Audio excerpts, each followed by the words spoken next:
Hi, I'm Matt Eccles, and this is TyTek Talks. And if you're an entrepreneur, a startup, a student, and you've got a great idea, you might want to pin your ears back for this one, because I'm joined now by our engineering manager, Clint Brown, who's going to discuss with us feasibility first, and will your product actually work?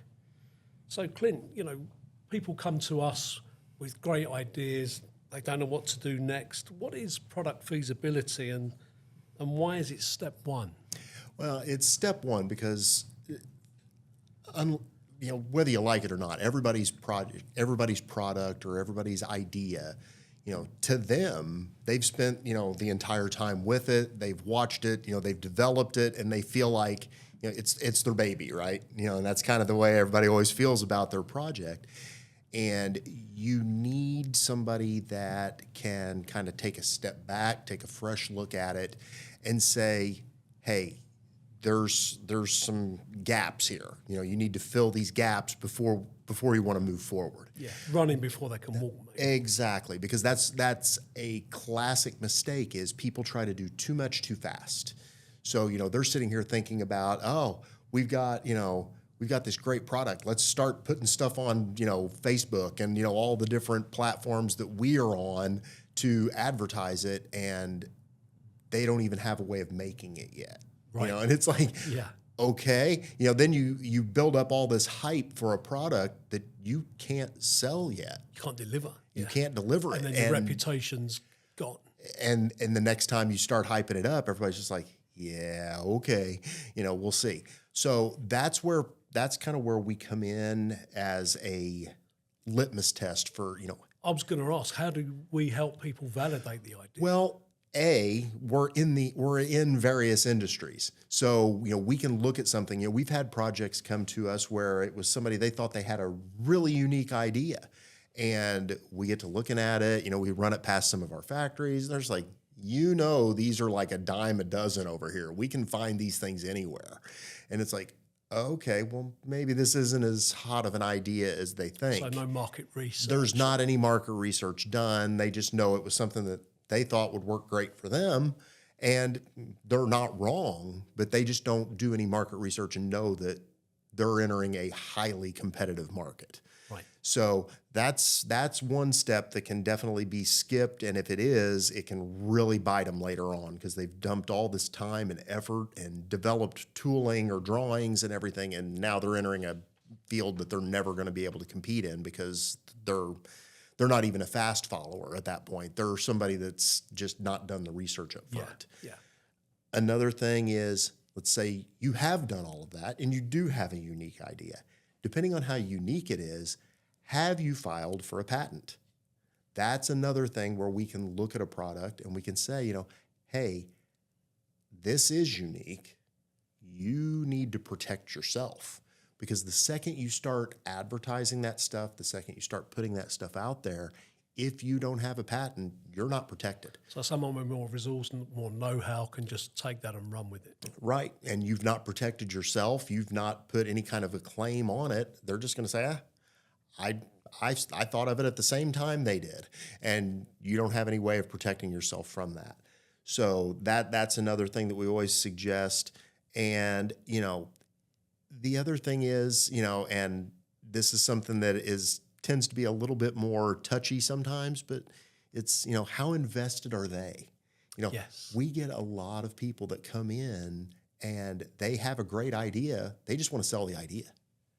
They're not worried about the next It's a side steps. hustle. It's that. Okay, I'm an idea guy. I'm not going to worry about the rest of it. And it's like, well, that's not what we do. We're going to help you make your product so you can sell your product And scale it. and scale it. Yes. So we're not into, buying ideas. We're going to help you get your product to market, get it to scale, and make it a quality, good product that you can actually move. So that's part of all that initial discussions that we would have with somebody coming in. And, sometimes somebody ticks all those boxes. They've done all of that. They're committed to it. They want to make it happen. And they're not too precious. Yeah.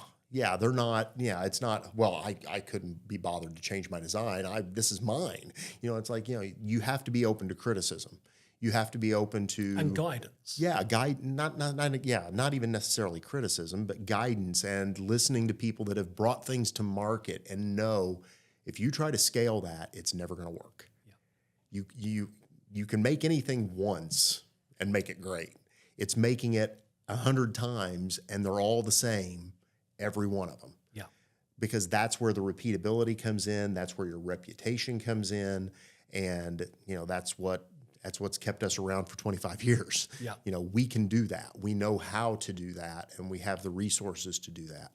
So, it's the Boba Fett with the firing rockets, isn't it? right. That we're taking off because of the danger to children. Right. Exactly. Yeah. And I mean, there's a lot of products out there that if you look at them, it's like, oh, well, we got these cool little magnets. And it's like, yeah, great until a kid puts one in his mouth. Yeah. You have to watch that kind of stuff. It's just the things that you pick up in experience. It's, wisdom's the experience you get right after you needed it, so you don't make the same mistake again, so it's that kind of thing. But yeah, we do have, stuff, people that have come in, they've met all those requirements. They've been, super excited and, we've helped them take things to market. We've had, there was a gentleman that came in a couple years ago. He had an idea for a sunglasses strap, and it was similar to kind of what we call here in the States anyway. We call it croaky or whatever. It goes kind of slips over the earpieces.